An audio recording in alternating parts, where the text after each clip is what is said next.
Okay, guys, so the girlfriend doesn't know, but as you see, I've been working overnight, and I turned the back of my truck into a pond.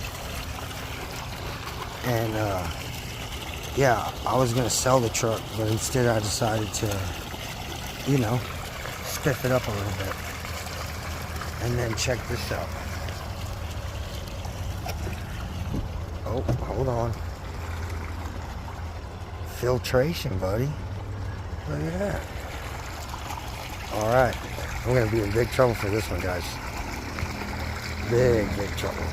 We'll get a reaction here in a little bit.